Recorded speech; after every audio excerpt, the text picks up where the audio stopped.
सुनो, आने वाली 11 नवंबर दिन सोमवार 2024 को गांव के सरकारी स्कूल में ग्राम सभा की बैठक होगी। इसमें सभी स्त्री पुरुषों लोग रहना जरूरी है, इसलिए सभी समय पर ग्राम सभा की बैठक में आना सुनिश्चित करें ताकि ग्राम सभा की कार्रवाई सही समय पर शुरू हो सके। सुनो सुनो सुनो 11 तारीख की मीटिंग ऐसे लेके जाते हैं, ठीक है।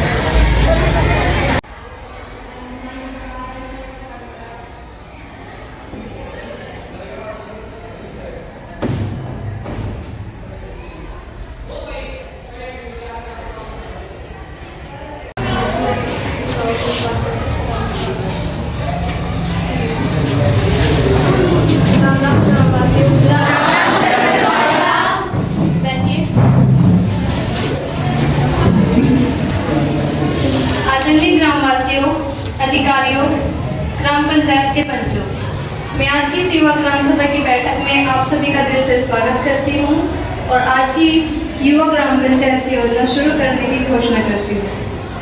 सबसे पहले मैं आप सभी का यहाँ पर आए अधिकारियों से परिचय करवाना चाहूँगी। आप हैं एडीओ सानिया, आप हैं प्रिंसिपल साहिबा और आप हैं वकील साहिबा प्रियंका, आप हैं डॉक्टर ईशान और आप हैं जेई कुमारी आयशा। माननीय ग्राम सभा के सदस्य, मेरा यह कर्तव्य बनता है कि मैं एक दुखद घटना के बारे में आप सभी को बताऊं। हमारे गांव के समाज सेवी श्री अशोक कुमार का आज 52 साल की आयु में देहांत हो गया है। वह सच्चे अर्थों में समाज सेवी थे, समाज की सेवा करना अपने कर्तव्य समझते थे। किसी भी काम को करने के लिए वह हमेशा आगे खड़े दिखते थे। मुझे उनके देहांत का गहरा दुख हुआ। मैं अपनी ओर से और पूरे ग्रामवासियों की ओर से उन्हें श्रद्धांजलि अर्पित करती हूँ। आदरणीय सरपंच साहिबा और ग्रामवासियों, जैसे कि सरपंच साहिबा ने बताया है कि श्री अशोक कुमार जी के निधन से पूरा गांव बड़ा दुखी है। वह हर किसी के काम आते थे, सबके सुख दुख में हमेशा आगे खड़े रहते थे। वे सबके नज़दीकी थे, सबको अपना समझते थे। उनका अचानक क्यों चले जाना गाँव के लिए बड़ी हानि है।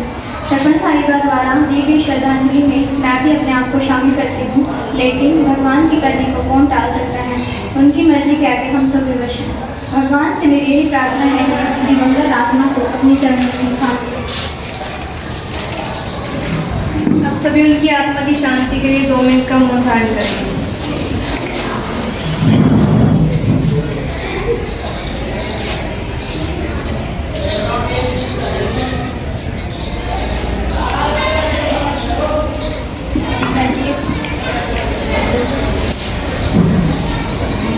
सचिव जी, शोक संदेह को शोक परिवार को भेज दीजिए। आज की युवा ग्राम सभा की कार्यवाही का अगला मद है पिछले ग्राम सभा की बैठक, जो कि 15 अक्टूबर 2023 को हुई थी। उसकी कार्यवाही की जानकारी देना। पंचकुमारी अनु जी पिछली ग्राम सभा की बैठक में आए महत्वपूर्ण मुद्दों की जानकारी देंगी। कुमारी अनु जी। सरपंच साहिबा,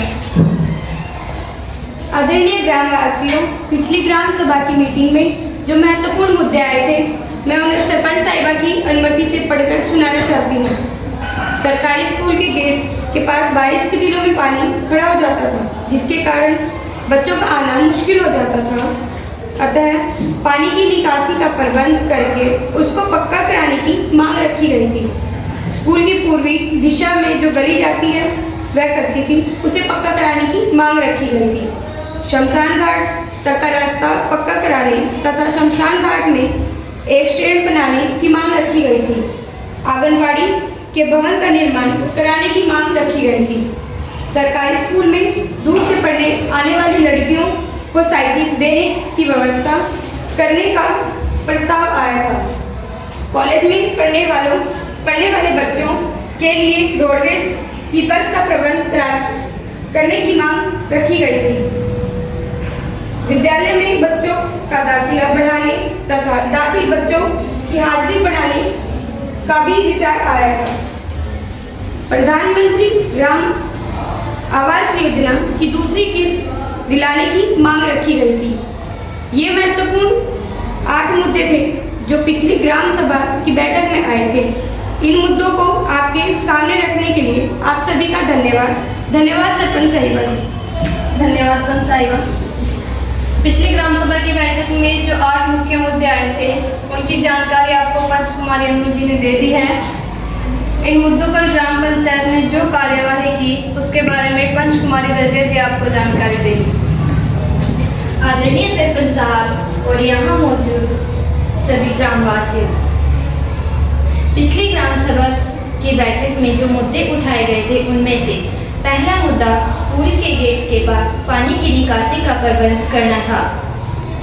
इस बारे में मैं आपको बताना चाहूँगी कि पानी की निकासी का प्रबंध करके उसे पक्का कर दिया गया है।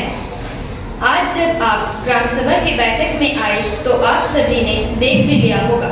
दूसरा मुद्दा स्कूल की पूर्वी दिशा में गली को पक्का करना था तो उसे पक्का कर दिया गया है। तीसरा शमशान घाट का रास्ता पक्का कर दिया गया है और शेड का कार्य भी पूरा हो चुका है।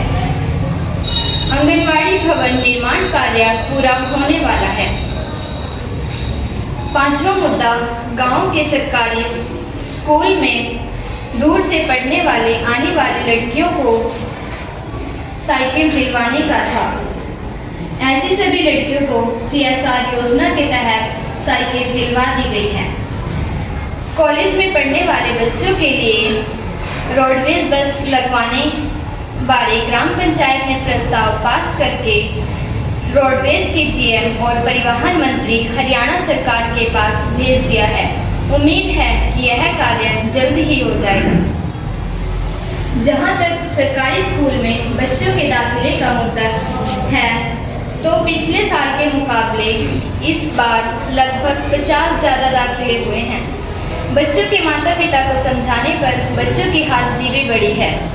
यह सही है कि अभी भी सभी बच्चे इस बार और ज़्यादा कोशिश करेंगे। हमारे घर का क्या होगा सरपंच साहब, उसकी दूसरी किस्त तो आई कौन ही। हाँ ताई जी, पंचायत ने प्रस्ताव पास करके प्रशासन के पास भेज दिया है, जल्द ही आ जाए। कौन ही आनी, जैसे पक्की झोपड़ी थी मैं भी गिरा दी, तो बस दीवारें खड़ी हैं, इंतजार करें लैंड कब नहीं गिरागा। इतना गर्म होने की ज़रूरत नहीं है ताई जी। आप तो जानते ही हैं कि सरकारी काम है, टाइम तो लगता ही है। मेरी सांसद जी से बात हो चुकी है। देखो भेजना तो सरकार नहीं है, हम इसमें क्या कर सकते हैं। मेरी BDPO साहब से भी बात हो गई है, अगले महीने तक आ जाएगी। हम तो कोशिश ही कर सकते हैं। ठीक है सरपंच साहिबा, अगले महीने देखनी लगी कौन सी राशि आती है, तो कुछ भी टाइम तो नहीं होगा। सरपंच साहब के नेतृत्व में हमारी पंचायत ने सारे काम पूरे करने की कोशिश की है। आप सभी का धन्यवाद। धन्यवाद पंचायत। आदरणीय ग्रामवासियों, आज की कार्यवाही का अगला मद है पिछले वर्ष की आमदनी और खर्च का ब्यौरा देना। अब सचिव साहब बताएंगे कि पिछले वर्ष कितनी आमदनी हुई और कितना खर्च हुआ। बताइए सचिव जी। जी सरपंच साहिबा, अगर पिछले साल की बात करें, पिछले साल की आमदनी की बात करें तो पिछले साल ग्राम पंचायत की जमीन को ठेके पर देने से 16 लाख रुपए प्राप्त हुए। तालाब को मछली पालन के लिए देने पर 4,50,000 रुपए प्राप्त हुए। ध्यान से सुन लीजिए सभी ग्रामवासियों, पंचायत की जो दुकानें हैं उनसे किराए के रूप में 1,50,000 रुपए प्राप्त हुए और सरकारी अनुदान और अन्य से 14 लाख रुपए प्राप्त हुए हैं। इस प्रकार पिछले साल ग्राम पंचायत को कुल मिलाकर 35,05,000 रुपए की आय हुई है। अगर पिछले साल के खर्च की बात करें तो पिछले साल स्कूल के पास रास्ता बनवाने पर 15,000 रुपए खर्च हुए। आंगनबाड़ी का भवन बनाने पर 12 लाख रुपए खर्च हुए। ध्यान से सुन लीजिए सभी, स्कूल में फर्श और अन्य खर्चों पर 2 लाख रुपए खर्च हुए हैं। ट्वेल्व की मरम्मत और नया ट्वेल्व बनवाने पर 11 लाख रुपए खर्च हुए हैं। इस प्रकार पिछले साल ग्राम पंचायत का 27,15,000 रुपए का खर्च हुआ है। बकाया 7,35,000 रुपए जो बचे हुए हैं वे ग्राम पंचायत के बैंक खाते में जमा है। सचिव जी ने आय और खर्च का जो ब्यौरा दिया है वह ठीक तो है ना गाँव वासियों?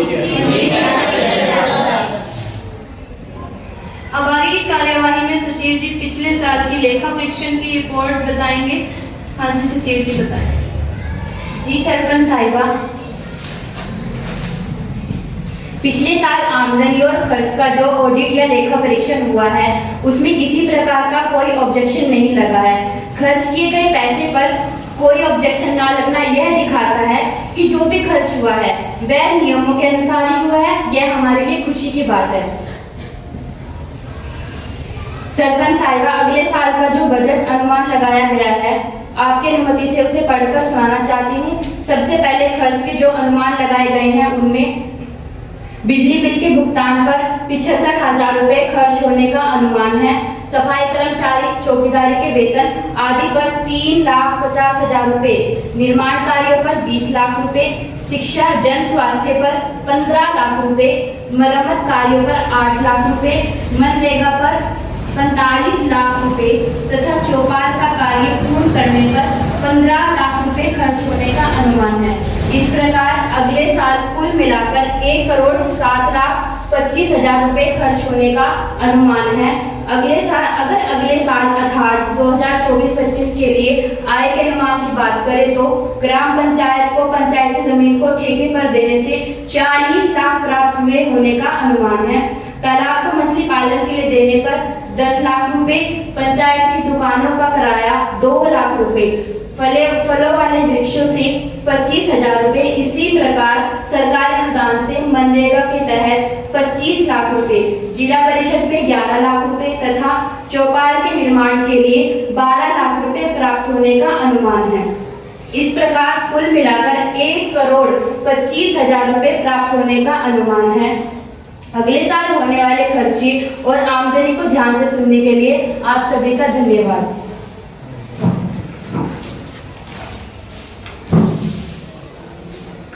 धन्यवाद सचिव साहब। अभी सचिव साहब ने आपको अगले साल के लिए होने वाले खर्च और आय का विवरण दिया। सभी ग्रामवासी इससे सहमत हैं? जी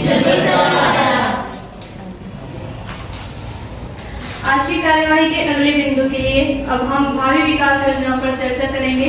सभी ग्रामवासियों से मेरा अनुरोध है कि वे शांति बनाए रखें और अपने अपने मुद्दों को रखें। सचिव जी आप इन्हें नोट करते हैं। जी सरपंच साहिबा। सरपंच साहिबा, बोलने का मौका देने के लिए धन्यवाद। बस मैं इतना ही कहना चाहूँ कि कई साल तक गाँव की चौपाल का काम अधूरा पड़ा, इसलिए मेरी थारे से यही प्रार्थना कि इसे पूरा करवाने की कृपा करें।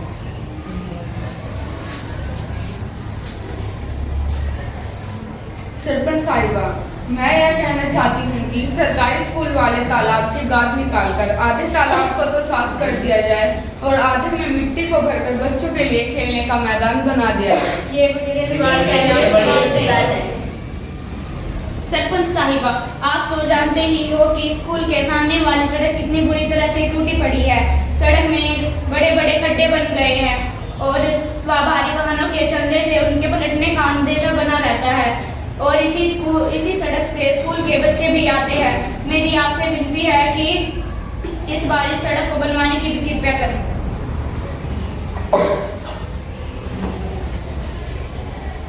सरपंच साहिबा, गांव के प्राइमरी स्कूल में 480 बच्चे पढ़ते हैं। पहले इन बच्चों को पढ़ाने के लिए 14 अध्यापक थे, लेकिन इनमें से 12 मास्टरों की बदली हो गई है। अब स्कूल में 2 ही मास्टर बचे हैं। 480 बच्चों पर 2 मास्टर। बच्चों की पढ़ाई बुरी तरह से प्रभावित हो गई है। कई माँ बाप ने तो अपने बच्चे स्कूल से निकालकर प्राइवेट स्कूल में दाखिला करवा दिया है। मेरी आपसे विनती है कि इन बच्चों की पढ़ाई की पर्याप्त मात्रा में मास्टरों की नियुक्ति की जाए। सरपंच साहिबा, मैं आपका ध्यान साफ सफाई की ओर दिलाना चाहती हूँ। दूसरे गांव की तरह हमारे गांव में भी डस्टबिन रखवाई जाए। सरपंच साहिबा, स्कूल के पास जो तालाब है वह गंदे पानी से इतना भर गया है कि गंदा पानी स्कूल में आने लगा है। इसलिए मेरी आपसे यह मांग है कि उस पानी में से उस तालाब में से गंदे पानी का निकासी का प्रबंध किया जाए। सरपंच साहिबा, गांव में कोई स्वास्थ्य सुविधा नहीं है, इसलिए सबसे जरूरी काम ये है कि गांव में सरकारी अस्पताल बनना चाहिए। अमीर आदमी तो प्राइवेट अस्पताल में चला जाता है, लेकिन गरीब आदमी कहाँ जाए? इसलिए गांव में सरकारी अस्पताल बनवाने की भी कोशिश कीजिए। आप सभी ने गांव की मुख्य समस्याएं आज की बैठक में रखी, इसके लिए आप सभी का धन्यवाद। सचिव जी ने आपकी इन सारी समस्याओं को लिख लिया है। इस बारे में जो भी कार्यवाही बनेगी ग्राम पंचायत द्वारा उसे जरूर किया जाएगा। पंचायत की बैठक में इन सभी मुद्दों पर चर्चा की जाएगी और जल्द से जल्द पूरा करने का प्रयास भी किया जाएगा। आज की ग्राम सभा की बैठक में अलग अलग विभागों से अधिकारी भी हमारे साथ बैठे हुए हैं। ये सभी आपको अपने अपने विभागों से संबंधित जो भी योजना है उनकी जानकारी देंगे। आपकी भी अगर कोई समस्या या प्रश्न है तो आप इनसे पूछ सकते हैं। सबसे पहले मैं आपके बीच कृषि विभाग से एडीओ सानिया को आमंत्रित करना चाहूंगी। आइए एडीओ सर।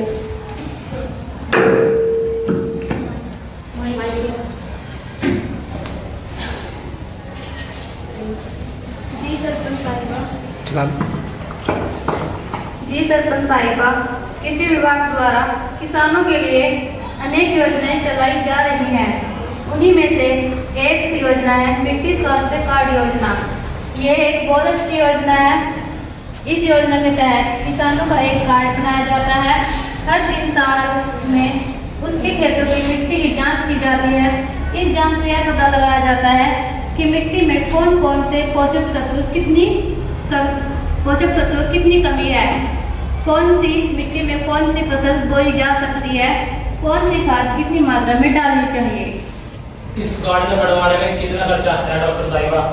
देखिए, मिट्टी जांच करवाने और कार्ड बनाने का सारा खर्च सरकार उठाती है।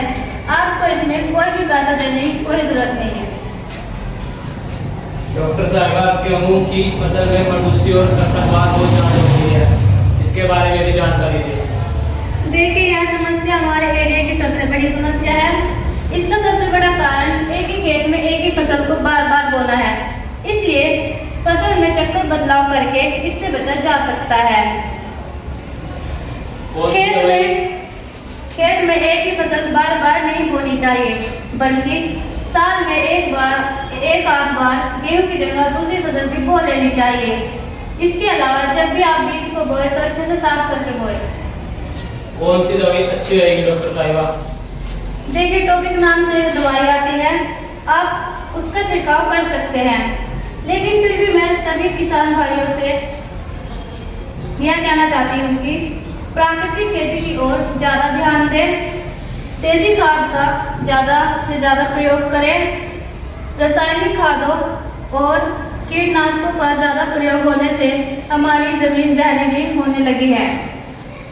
क्या आपको पता है, आज हम जहर की खेती कर रहे हैं। जहर की सब्जी, जहर के फल, जहर का अनाज, जहर वाला दूध, सब कुछ जहर वाला होने के कारण अब तो हम भी जहरीले बन गए हैं। ये बात तो सही है डॉक्टर साहिबा।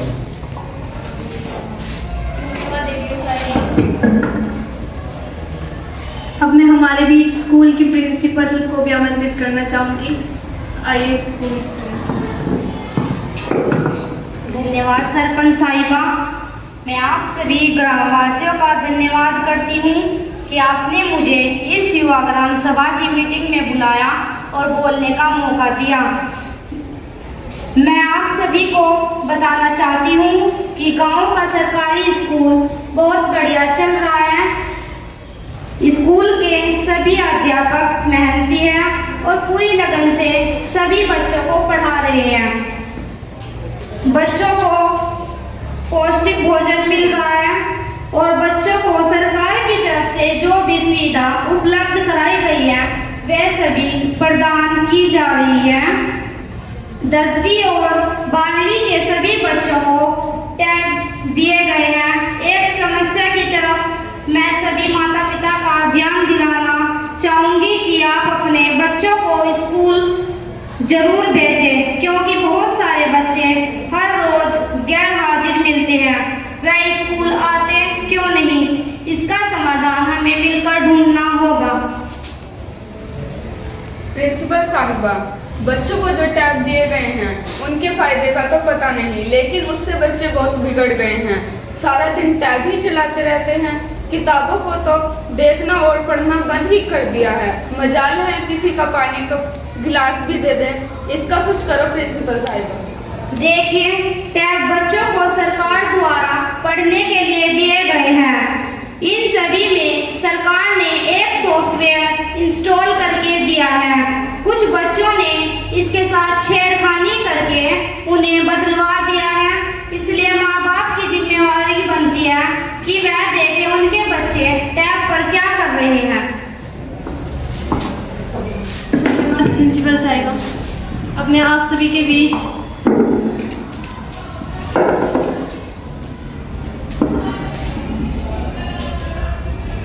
हमारे बीच वकील साहिबा भी बैठी हुई हैं। मैं उनसे भी निवेदन करूंगी कि वह भी कानून की मुख्य बातें आप सभी को बताएं। जी सरपंच साहिबा, आपका बहुत बहुत धन्यवाद। मैं जिला अदालत यमुनानगर से आई हूँ। मेरा मानना यह है कि कानून की थोड़ी बहुत जानकारी सभी को होनी चाहिए। कानून की सही जानकारी न होने के कारण कई बार हम गलत कदम उठा लेते हैं, जिसका खामियाजा हमें बाद में भुगतना पड़ता है। कोर्ट कचहरी और पुलिस से तो दूरी नहीं करोगी, इंसाफ तो दोनों में चल रहा है। अगर आपको कानून की सही और ज़रूरी जानकारी होगी तो हम कोर्ट कचहरी से भी बचे रहेंगे। जैसे घरेलू हिंसा रोकथाम 2005, इस कानून के तहत आप घर में अपनी पत्नी के साथ मारपीट नहीं कर सकते हो। इसमें कानून का क्या काम है जी? हमारी पत्नी हम जो मर्जी चाहे, इसमें पुलिस मार के कर सकती है। इसमें पुलिस आपको पकड़ कर ले जा सकती है और जेल में बंद कर सकती है। मैं तो सोच रहा था मेरी पत्नी है, इसमें सरकार और पुलिस का क्या काम? मैंने तो आज ही पेरा होया, मेरी पत्नी भी सरकारी है। फिर देख लीजिए कि आज आप अपनी पत्नी को भी कुछ नहीं कह सकते हो। कल सूट दलवाने ले गया था मैं, बीफ दलवाना खरीदने के बाद भी उसने सूट से पसंद आया। मैंने खाक पसंद करेगी आपको तो क्रीम कोट का सीट के हो जा और जाकर खाली खाली जाम गए। अरे फिर कहा बाप को गए सारे के सारे, इन बात ताने का झगड़ा नहीं होगा तो क्या होगा? ताने भी सुन लिया करो ताऊ जी। अब महिलाओं की बहुत ज़्यादा सुनवाई होने लगी है। छोटी छोटी बातों को घर पर ही निपटा लिया करो। अब तो महिला थाने भी खुल गए हैं और उनके थानेदार भी महिला ही है, इसलिए कानून के जानकार बनो और समझदार बनो। कानून की जानकारी नहीं है ये कहकर आप कानूनी सजा से बच नहीं सकते, इसलिए कानून की सही जानकारी लें। धन्यवाद वकील साहिबा। अब मैं स्वास्थ्य विभाग से डॉक्टर ईशान को आमंत्रित करूंगी, वह भी आपको महत्वपूर्ण जानकारी देना चाहेंगे। जी सरपंच साहब, आपका बहुत बहुत धन्यवाद। मैं जिला स्वास्थ्य विभाग से डॉक्टर ईशान। मैं आपको यह बताना चाहता हूँ कि आज हमारा खान पान पहले जैसा नहीं रहा है। अब हमारे भोजन में घी और दूध की बहुत अधिक कमी हो चुकी है। सुख सुविधाओं की हमें इतनी आदत पड़ चुकी है कि हम अपना शरीर खराब कर चुके हैं। हम अपने शरीर को सर्दी में सर्दी नहीं लगने देते और गर्मी में हम पसीना नहीं निकलने देते। हमारी दिनचर्या पूरी तरह से खराब हो चुकी है। शारीरिक काम हम ना के बराबर ही करने लगे हैं। इसलिए मैं आप सभी को यह बताना चाहता हूँ कि अपने खान पान का विशेष ध्यान रखें, नियमित व्यायाम करें। आजकल शुगर, हार्ट अटैक, कैंसर जैसी बीमारियां बहुत अधिक बढ़ चुकी हैं। इसलिए अच्छा और पौष्टिक भोजन करें, फल सब्जियों का ज़्यादा से ज़्यादा प्रयोग करें और अपने बच्चों को भी खाने के लिए दें। आजकल के बच्चे खाते हैं फल सब्जियाँ, ये तो पिज्जा वगैरह के शौकीन हैं। देखिए, फास्ट फूड खाने के कारण बच्चे भी टेढ़े मेढ़े होने लगे हैं। ज़्यादातर बच्चों में खून की कमी के कारण है और इसका सबसे बड़ा कारण फास्ट फूड ही है। इसलिए मेरा आपसे अनुरोध है कि अपने बच्चों को इन सब चीज़ों से बचाएं और हाँ, मैं एक जानकारी आपको ये देना चाहता हूँ कि जिन लोगों का आयुष्मान कार्ड नहीं बना है वह अपना आयुष्मान कार्ड बनवा ले, क्योंकि सरकार के तहत 5 लाख रुपए तक का इलाज सरकारी या प्राइवेट अस्पतालों में फ्री में किया जाता है। मेरी बात सुनने के लिए आपका बहुत बहुत धन्यवाद सरपंच साहिबा। धन्यवाद डॉक्टर साहब। अभी हमारे बीच बिजली विभाग से जे साहिबा भी बैठी हैं। आइए जे साहिबा। धन्यवाद लोगों का ज़्यादा समय नहीं लूँगी, क्योंकि आपके गांव में पहले से ही 24 घंटे बिजली दी जा रही है और इस गांव में बिजली चोरी की भी कोई घटना नहीं हुई है। लेकिन एक खास बात यह बताना चाहती हूँ कि सरकार द्वारा सौर ऊर्जा के प्रयोग पर बल दिया जा रहा है। जो भी व्यक्ति अपने घरों में सौर ऊर्जा संयंत्र लगवाना चाहता है, उसे सरकार की तरफ से 25% सब्सिडी दी जाती है। मतलब सरकार की तरफ से 100 रुपये में से 25 रुपये सरकार देगी, और यदि इसे एक बार लगवा दिया जाए तो 20-25 साल तक मौज ही मौज है। अब तो खेतों में भी ट्यूबवेल पर सौर ऊर्जा संयंत्र लगवाए जा रहे हैं और इसके लिए सरकार 75% तक छूट दे रही है, यानी 100 में से 75% रुपये सरकार दे रही है। इसलिए जो भी किसान या व्यक्ति अपने घर पर या खेत में सौर ऊर्जा संयंत्र लगवाना चाहता है, मैं इसका फॉर्म जरूर दूँ। धन्यवाद। मुझे लगता है कि जिन जिन विभागों से अधिकारी आए थे, उन सभी अधिकारियों ने आप सभी लोगों को अपने अपने विभाग की जानकारी दे दी है। सचिव जी, यदि किसी विभाग से कोई अधिकारी नहीं आया तो PRI एक्ट की धारा 51 के तहत उन्हें पत्र लिखो और उनके विभाग से ग्राम सभा की मीटिंग में अधिकारी क्यों नहीं आए।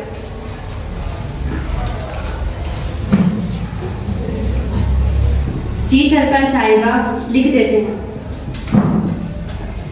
और सुनो सचिव जी, जो पंच लगातार मीटिंग से गैर हाजिर रहते हैं, उन पर भी PRI एक्ट 51 की धारा 51 के तहत कार्यवाही की जाए।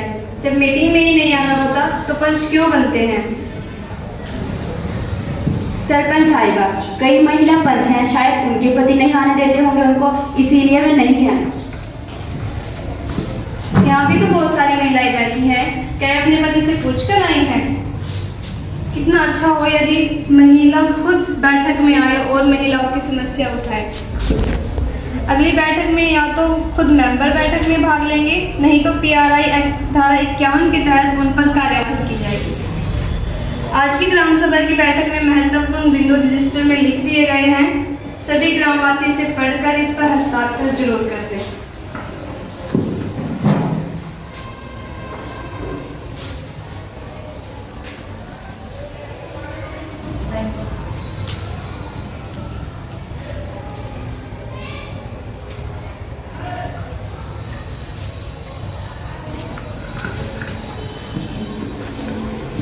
अब मैं आज की बैठक समाप्त करने की घोषणा करती हूँ। आप सभी का धन्यवाद। और ग्राम सचिव जी, क्या हाल चाल है आपके? सब ठीक है सरपंच साहिबा, अब की बार ग्राम सभा की बैठक बहुत अच्छी गई। अब की बार तो अखबार में भी फोटो आया है, देख लिया होगा आपने तो? हाँ, देखा है मैंने, बैठक बहुत अच्छी रही। सबसे बड़ी बात तो यह रही कि अब की बार लगभग सभी विभागों से अधिकारी आए थे और उन्होंने अपने अपने विभाग की योजनाओं के बारे में ग्रामवासियों को बहुत महत्वपूर्ण जानकारी दी। मैं आज पंचायत की बैठक के लिए एजेंडा लिखने आई हूँ। सरपंच साहिबा, बोलिए तो ग्राम सचिव जी। चौकीदार साहब, ये लो ग्राम पंचायत की मीटिंग का एजेंडा। सभी पंचों को देकर इस पर साइन जरूर करवा लेना और बता देना कि परसों यानी 13 तारीख को 11 बजे पंचायत भवन में ग्राम पंचायत की मीटिंग है, इसमें सभी जरूर आए। सचिव साहब, अभी करवा लेना।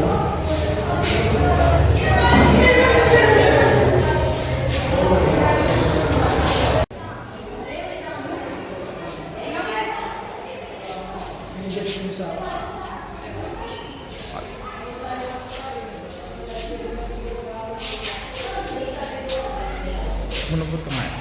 मुनव्वर क्यों नहीं आया?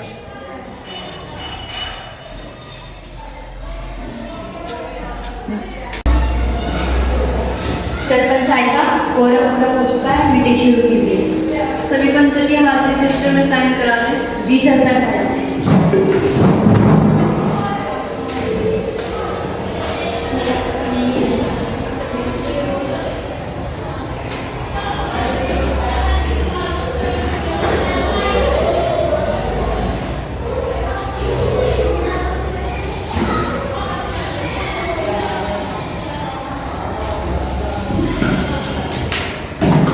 सभी को मेरा नमस्कार। आज की बैठक में आप सभी का स्वागत है।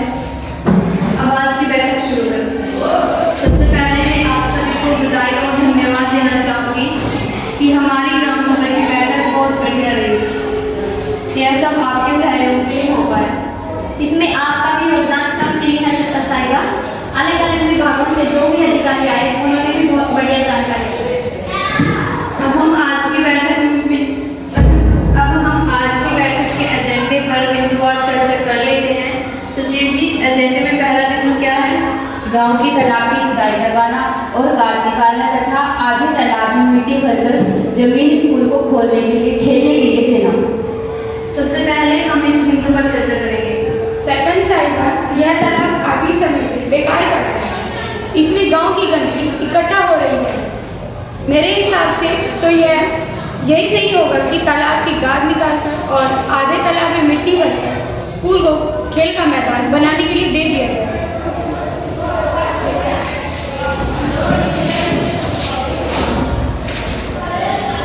सरपंच साहिबा, इसका दोहरा फायदा होगा। एक तो तालाब साफ सुथरा हो जाएगा और दूसरा स्कूल को खेल का मैदान मिल जाएगा। सरपंच साहिबा, अगर यह काम करवाना ही है तो वाटर हार्वेस्टिंग सिस्टम भी साथ साथ लगा दिया जाए ताकि तालाब ओवरफ्लो भी ना हो और पानी जमीन के अंदर भी चला जाए।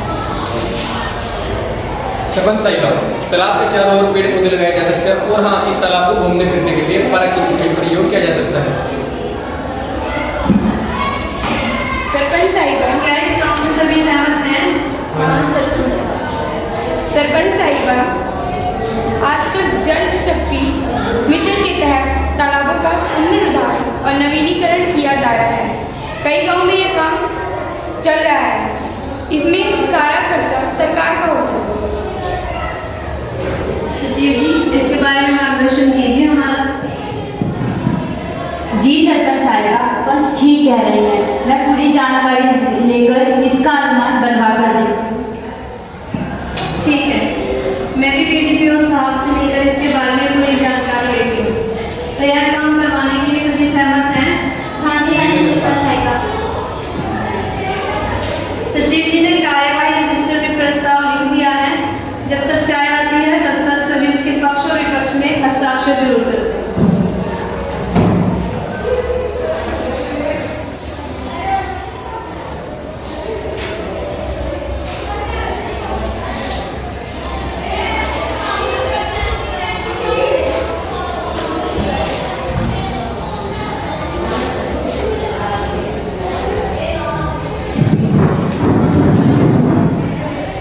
सभी पंच मीटिंग में आए इसके लिए आप सभी का धन्यवाद।